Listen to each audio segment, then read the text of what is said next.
Welcome to the Naturally Healthy Pets podcast. Let's get to it. Welcome to today's show. We have three of us today, so we'll see how that works out. Hopefully we won't be all screaming over each other, but it's already started out with the conversation beforehand being a lot of fun. So my guests today are Dr. Ian Billinghurst, and if you haven't heard of Dr. Billinghurst, what rock have you been hiding under? Because he has been in the holistic veterinary space for a very long time. We kind of call him the father of raw pet food. And the very first raw pet food I ever fed my dogs was Dr. Ian Billinghurst's barf diet when it was available here in the US. And his first book, Give Your Dog a Bone, on biologically appropriate nutrition for dogs and cats, is celebrating its 30th anniversary. I did the math. That's 1993. That's so awesome. You've been talking about this so are you tired of talking about it yet? Well, I actually wrote the book so I'd never have to talk about it again. Yeah, how's that worked out for you? It's been a complete failure. Well, we all have to fail at something. Congratulations. Thank you. And my other guest today is Rob Ryan, and he's the founder of Gussy's Gut, which you can find on our website. And he focuses his expertise in microbiome health and whole food nutrition. And he and Dr. Billinghurst have kind of teamed up to talk a lot about fermentation and just food in general. And I think mostly we're going to be talking about dogs today. But so Rob, question number one goes to you. What got you interested in fermented food for dogs? Yeah, well, it's the namesake of the company, my dog Gussy. He's got an Italian name. It's Gusto, which is Italian for zest for life. And, quite literally, without being too silly about it, he lost his zest to life when he got into my trash can in the kitchen and hadn't eaten for 7 days. And then stopped drinking the last 3 days. We did sonogram. We did all kinds of stuff. Couldn't find this thing that was causing all of this, all of these health issues. And eventually, boop, he pooped it out. And that was on the 7th day. And a bunch of gut, I could just tell a huge gut disturbance followed. And because that was his first poop in 7 days. And it was a huge bottle cap. Plastic bottle cap. It was slightly bent. He had bitten it before he swallowed it. Yeah, and nice. So I had a bunch of time on my hands. It was, during the pandemic, and I was, all over Instagram, people were making sourdough, and I thought, wait a second, I'm going to start fermenting for him and just optimize this and see how it goes. So that led to a conversation with Dr. B. Dr. B and I had known each other, it was 23 years ago when I got my first dog, who lived to 16. So he taught me, he was introduced to me by Dr. Marty Goldstein, and he taught me exactly how to feed raw very quickly and adeptly. And that was the year 2000. Cool. All right. And so, Dr. Ian, we're going over to you. Why did you join forces with Rob to help formulate the fermented superfoods that turned out to be Gussy's Gut? Like, what made you say this is the guy? Because he was so insistent. No, it was a little bit more than that. Been there, done that. He's a very persuasive man. He's a marketer. But it takes a lot to persuade me to do anything that I don't want to do. And you have to ask my mum, or you would have had to ask my mum. But anyway, that's another story. She's not with us anymore. But what he was proposing was something that I had not been able to fully incorporate into my evolutionary food program because of the lack of its availability. For example, I always wanted to put in the gut contents of cattle. Also like to incorporate a bit of poo somewhere. But you can't do that. People find it repugnant. They find it off-putting. And although dogs eat all these things, we had to have something that would fill in those nutritional gaps. And I thought, this ultra-smart Yankee salesman is onto something here. Or all right, I'll go with it. Let's see what happens. And so it's been a great ride. He's actually resurrected me in a way. He's dug me out of this grave of where all I wanted to do was paint and have a good time. And now he's got me working again. How dare you? I know.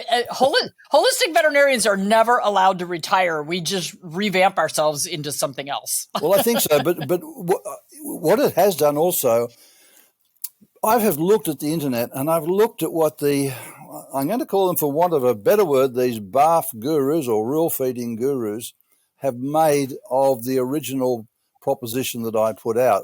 Now, my original proposition was absurdly simple. And if you look at my signature, it says nutrition. It's absurdly simple. And they had turned it into this complex program where you need a spreadsheet and a computer to work out how to feed your dog. And I thought, my God. Yeah. And I was probably almost ready to give up on that until this very smart man from America, young Rob there, came to me. And I thought, right, well, he's going to use me, and he's going to use me to help sell a product that's going to be so beneficial to dogs. I'm going to use him to get my thoughts out there. Now, I perhaps didn't put it in those words to myself, but that was the train of thinking that went through my mind. This is my opportunity now to get some truth out there about nutrition. And so here we are today.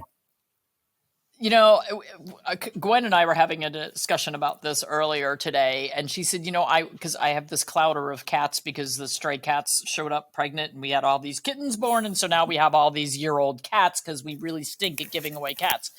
So I've got all these cats and they live in the barn and they do their job. They hunt mice, they hunt birds, they hunt moles, whatever. But they literally eat the entire thing. If they eat a bird, I might find 2 feathers.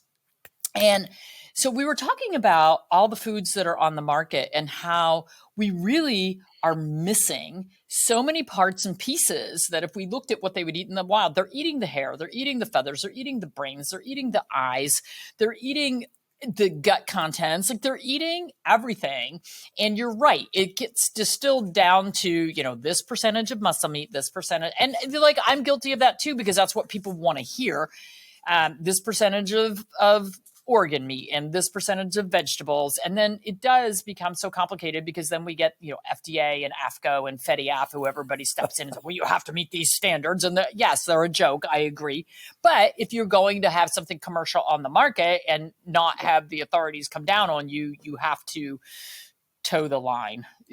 And that's another conversation. Anyway, so real quick, and we're going to put this up in post-production with Dr. Ian's food pyramid. So I happen to have the pretty picture, but Dr. Ian has a couple of other food pyramids, and I want you to hold those up because I love them. And if we get copies, we're going to put these up too. I love the top of the pyramid is poo. And then we have the RMBs, or the raw meaty bones. You had another one there too. Do you have your other one in front of you still? Most definitely. There we go. So the bottom is the biggest part. We got poo way down there. So let's talk about poo. Why is poo beneficial? And what does poo have to do with fermented foods? Who are you directing this question to? Oh, either one of you. Rob, do you want to talk about poo and fermented foods? I think that's Dr. B's. That's Dr. B's good area. I'm happy to talk about it. But I do want to interject here. The last thing he said, as a marketing person, I did save him from a really disastrous acronym because, as everybody knows, he created BARF, BARF, Bones and Raw Food Diet, or Biologically Appropriate Raw Feeding. He wanted to add absurdly simple solution to the end, so it would have been BARFAS. And I said, absolutely not. Absolutely not. Okay, so... I knew this was going to be good. All right. So, Ian, yes. I want you to tell us why poo is beneficial. Because I have a poo eater and everybody's all freaked out about it. And I'm like, dude, you're eating that because you need something. He happens to be my dog who has had stomach ulcers in the past. He's had chronic anemia that I can't seem to get a hand. I don't know where it's coming from. And so he's my poo eater. And I'm like, well, you're giving yourself a fecal transplant from the healthy dogs in the house who don't have any issues. So why is poo so important? And how does that relate to fermented foods? This is for Ian. How many hours do you have? All right. Not many. None of us do, actually, so I've been told, particularly me. Anyway, years ago, owners of German Shepherds particularly, because they were a large breed and they were wanting to feed these dogs on something that would slow their growth rate so that they didn't develop orthopedic bone problems like hip and elbow dysplasia, would come to me and say, my dog is eating its own poo. Perhaps they didn't say that. They might have said feces or droppings or something. But anyway, the dogs were eating their own poo. And they said, it's disgusting. And why are they doing this? And I thought about it for about a millisecond and said, well, you're feeding them dry food. So what you're putting in at one end is a very poor nutrition, and what you're going out the other end is actually valuable nutrition. So they're smarter than you. I perhaps didn't say that, but I'll say it now. They're smarter than you, and they know that they should eat their own poo if they want to actually thrive and do well. And what's so great about poo? Well, let's think about it. Poo is actually the dead bodies of bacteria, and bacteria are living creatures. And we actually come from bacteria, by the way. We come from, anyway, I won't go into all that. But so they're living creatures. So what have they got? Well, they've got first-class protein. They've got all the essential fatty acids. They have, I guess, they're a form of probiotic because they come from the internal parts of a dog, perhaps.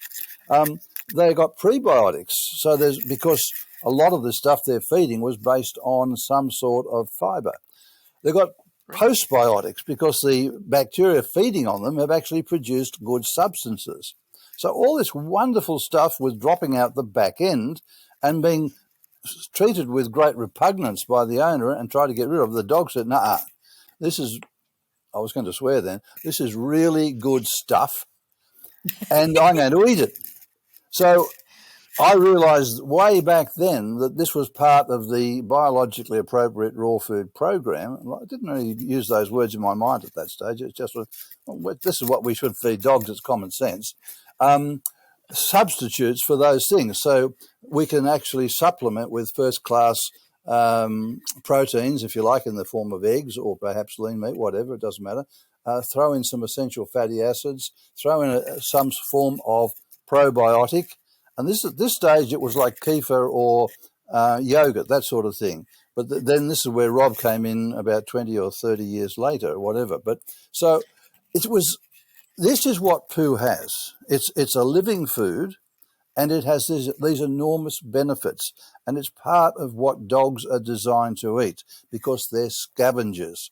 And the word scavenger is one of the principles associated with what I'm going to teach in this course that I'm doing, which maybe Rob will talk about, or maybe you'll, I don't know. Doesn't matter. It's coming up. This course I'm teaching on the absolute simplicity of canine and feline. Actually, feline is even more simple. You actually spoke about it. You actually told them all they need to know. But whole animal prey. That's right. Dogs are different. They actually are not whole animal prey eaters. They're scavengers. So they need more bones than cats. And anyway, won't go into it now. But because your question is that's why poo is so important, because it contains many of the missing foods that are not available any other way, and particularly fermented food. Pretty awesome. So for all of those people who keep asking the question, why does my dog eat poo? There's a pretty good answer for why does my dog eat poo. And maybe we shouldn't be so grossed out, and maybe we should say, hey, that's fine. You can do that. I'm, not so thrilled that you want to come kiss me right afterwards. So, we'll avoid that. But, it really, and we do see, if we think about it, rabbits have to eat their feces in order to get the B vitamins that are supplied by the first pass of the feces. Like, they would die if they didn't do that. So, we have to look at, Mother Nature's actually kind of smart, and we really, really try to muck it up as much as we can. We think that we're doing a good job, but we're really mucking it up. I can't believe we're halfway through. We have to take a break. When we come back, we're going to talk about some of the benefits of fermented foods, because there are so many. And so we want to talk about how we can help our pets by giving those fermented foods. We'll be right back. Fermented whole foods are great for our pets.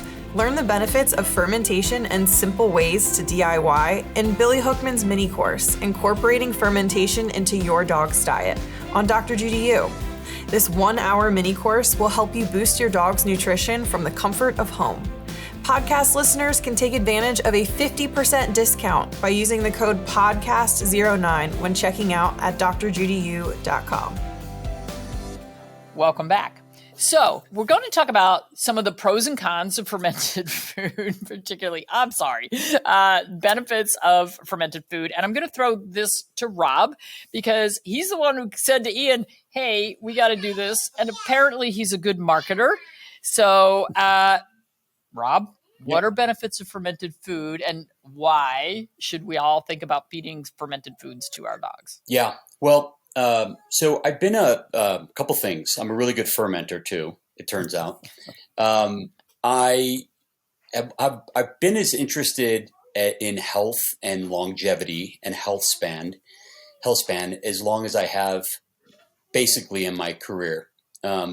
So, to me, marketing was how can we communicate something that people need and maybe don't really understand, or it's too complicated for them to understand. So how can we make it simpler?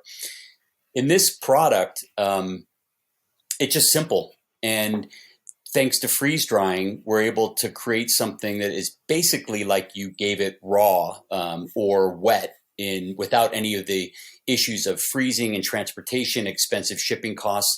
We're able to freeze dry it, turn it into a powder, and you just put it right on top of any dog food. Kibble, raw, cooked, whatever it is you do, you can add benefits to that. And so we have 19 superfoods, and they vary between superfruits and vegetables and herbs, and we ferment them all the same for 2 weeks. And every ingredient that we use is on the label. And it really kind of comes down to the other two ingredients are Redmond's. We use Redmond's real salt. And that is a high mineral, high value, mined out of the mountains of Utah.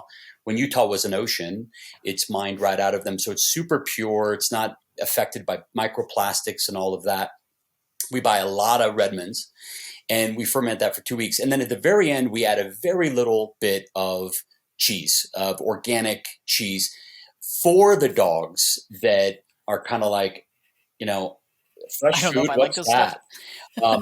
Because, there are those dogs, the raw dogs and the real food dogs, they go nuts for Gussy's gut. But the kibble dogs, we need to entice them a little bit more. So we put a little bit of that in, but it's a very little bit. So we're talking antioxidants, we're talking enzymes. The fatty acids that we have are incredible. And we talk about that when you sign up for our newsletter. We tell you all about the value of what's in the product. But these 19 ingredients that Ian and I chose together, this wasn't what I made at my house. This is a super version of that.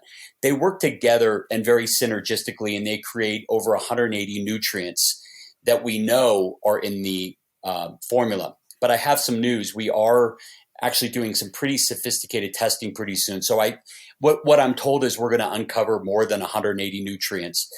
Terpenes, polyphenols, phytochemicals, the things that you don't get from a multivitamin, a multimineral. Dr. Judy, two more common questions that we get, the most common are, should I replace my probiotic with Gussy's gut? And the answer is no. If you need a probiotic, your vet has told you need a probiotic. You have to remember we're dealing with a range of ages and health conditions in dogs. So we don't know what your dog needs, but we are able to provide this whole food spectrum of nutrients in addition to probiotics. Now, if you're a healthy dog and you just need general wellness maintenance, yeah, you can just use Gussy's gut. That'd be great for you. And we have probiotics pre and postbiotics, which is the triad, the holy grail of gut health. It's those three. And so you said it's a freeze-dried product. So you do the fermentation and then you freeze-dry it. The freeze-drying, does that have any effect on the probiotics, prebiotics, nutrient value that you're getting? Yeah, no, really, really good question. So no, and the reason is we do it a certain way. So you can there's a huge, most people don't know about freeze drying. They just think it's, you're just freezing it and it's turning into a powder. That's actually not what happens. There's pressure involved and there is heat involved, believe it or not. And so we do ours very carefully, very long, and under 70 degrees. I actually think we're under 60 degrees in terms of temperature. So we're able to maintain its rawness and its nutrient value. Okay. Yeah. Cause that's always a question whenever we're freeze drying something, like, are we changing things? And I don't think a lot of people understand how freeze drying works, but there's heat involved, but like you said, it's 60 or 70 degrees. So that's totally different than cooking something in your oven at 350 and dehydrating something. So we're doing it totally differently. Yeah. Okay. So let's talk about any cons to feeding fermented food. And I think I'm going to throw this one over to Ian. Because I do have people who say, oh, I have a dog with allergies, or I have a dog with mast cell tumors. Can I use fermented food for them? Is it a good idea, a bad idea? So are there any cons to fermented foods? Are there scenarios where you would say, might not want to do that? A very difficult question in many ways, because it all depends on the dog that's involved. For the vast majority of dogs, absolutely no problem at all. And more so if it's in the context of a whole raw food diet, then really I find virtually none whatsoever. However, if you overdo any fermented food to a great extreme, then of course the bacteria in that could actually override the healthy bacteria in the gut, and you're actually causing an imbalance, and it may, and it's particularly in, say, an immune compromised dog, cause a problem. So under those circumstances, I would suggest to whoever's going to use something like Gussy's gut that they start off very slowly with very tiny amounts and watch what happens, and then gradually add it in, because that's the way the gastrointestinal system works anyway, in a healthy way. Small incremental changes of something like Gussy's gut is the way to go. So that's my top tip for anybody who feels, I'm not sure whether this is the right thing to use. Start it with tiny amounts, just the tiniest sprinkle. Observe. So it's a very common sense approach. You just have to say, right, if this stuff is bad for my dog, then let's see what level is bad for them. Because let's face it, if you overdo water, if you overdo salt, if you overdo anything to your dog, it becomes toxic. Absolutely. So again, it's just use common sense. And I don't. Whoever wants to answer this one of the things that people talk about are histamines in fermented foods. Now, I've heard kind of both sides of the story on this one. Some people say, absolutely, if you have a dog with a histamine problem, like a mast cell degranulating, whatever, that fermented food should not be used because of the histamines that are present. And then I've talked to other nutritionists who say, kind of what Ian said, in the right amount, they can be very beneficial, and the histamines are not a problem. Well, I can answer this from a practical point of view. We do get this question, and so our response is, if you're in doubt, if you have a dog that is dealing with a health issue, then go to your vet and ask them, or don't try it. Err on the side of caution. The last thing we want our product to do is affect adversely your dog's health. That's the last thing we want. So we also know that I've gotten dogs that have, if you go to our reviews, most of these are pictures and images, and they're verified customers of ours. By the way, our reviews, we don't filter out the bad reviews, nothing. We don't edit them, nothing. We have people that say, my dog was allergic and now is just doing great. And then we have others that we've had say, I bought a sample, my dog is just off the charts allergic, and they didn't do well on Gussy's gut, and they discontinued it. We gave them a refund. So the answer is nobody really knows. I mean, these things, a lot of the things that we come in contact with, these really, really good questions from these very educated pet guardians, they are so good, but we don't have the testing equipment or the ability to test for the things that we sometimes want to. And I would love to say that, well, our product on a scale of 1 to 15 has a histamine level of this, but we don't have that really available yet. That is anything I would remotely trust and be able to tell people to use as a guide. Yeah. And I think it's so individualized. Every animal responds differently to everything we feed them, anything we put in, on, or around them. So I think it's a very individualized thing. And I like the, try a little bit. And if it's worse, you stop. If it's better, you keep going. Could I jump in there, Judy? Yes. The histamine problem is really not so much the histamines, but the ability of the gut to degrade the histamine. And this is very much a product of the dog's microbiome. So in many ways, a fecal transplant may be the answer. But again, I would say if it was somebody I was consulting and they really wanted to do this, I would say exactly what I said before, tiny amounts, tiny. If there's a genuine, absolute problem, then even that tiny amount will cause some reaction. Hopefully not a big reaction. But, well, I've never actually seen it. If it's so tiny, it's very unlikely to, unless it was like some child with a peanut allergy, where there was an absolute problem. But boy, I just don't see that. But anyway, that's just my other 2 bobs worth. Okay. Yeah. I mean, absolute food allergies in dogs are actually really rare. Not nearly as common as peanut allergies in children. So do you feel that you have a lot of nutrients in this particular product, but do you feel some people make their own fermented veggies. If someone's making their own fermented veggies, should they be rotating the different veggies that they're fermenting? I mean, I talk about rotation in diet a lot, but do you think that if they're making their own, should they be rotating those as well? Why? You're laughing, Ian. Go ahead. Right. Well, I'm watching you shake your head, and I'm shaking in a positive way. We're both saying yes. Gosh, that's the whole key to health. The word variety is part of the principles of evolutionary nutrition. Part of what I teach. Yes, and so it's just common sense, isn't it? You don't feed yourself Absolutely. the same stuff, so it's seasonal, it's local if you can, and of course, you're not trying to add any specific bacteria. You're using the bacteria or the microorganisms already present on the food, which is what we do at Gussy's Gut. We're using the native bacteria. And that is what the dog wants to talk about with his intestines. Because remember, the intestines are actually outside the body. So there's a conversation between the body and the contents, which is all the microbiome within. So that conversation occurs most beneficially when it's just the native bacteria, not just a single strain that we've put in to ferment the food, which is what you get in some other, most commercial products produced on a gargantuan scale.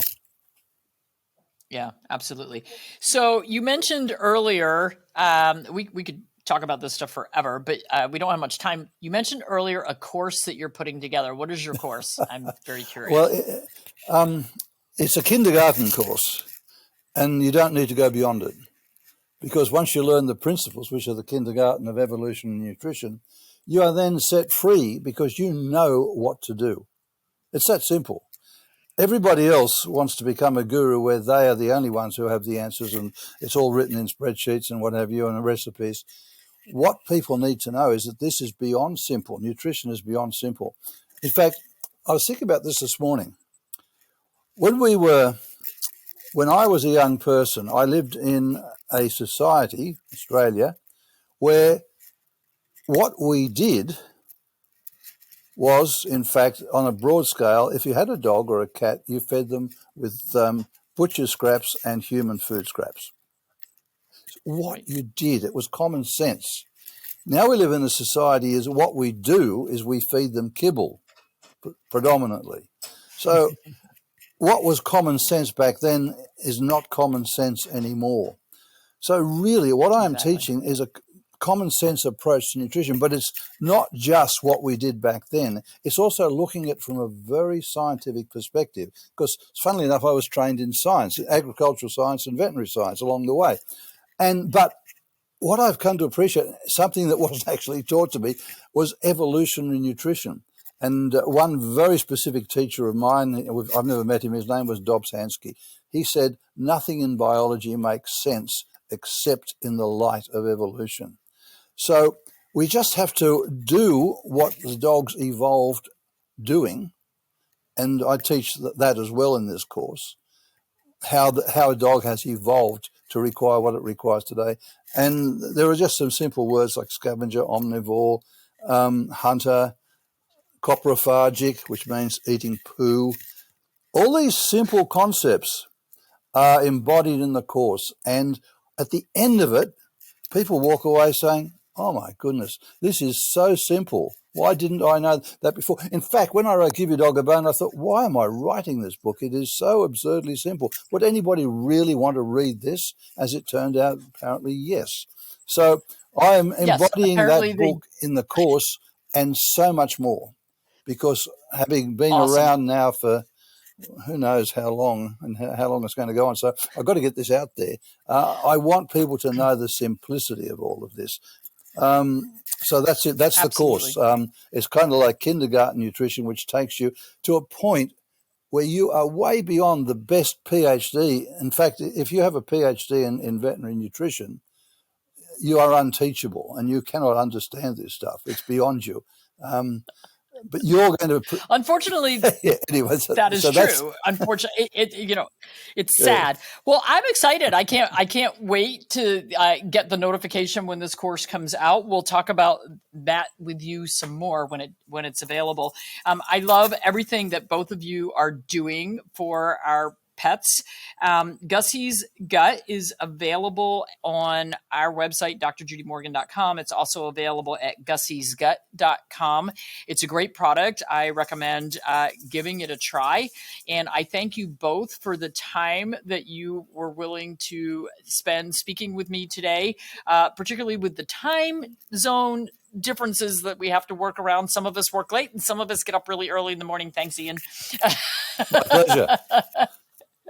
But yes, but always a pleasure talking with you, Rob. Thank you so much for joining us. Thank you for pushing Dr. Ian to join you in your endeavor, because you've come up with something great. Until next week, thanks for listening. Thank you. Thank you, Dr. Judy. Thanks for listening to another great Naturally Healthy Pets episode.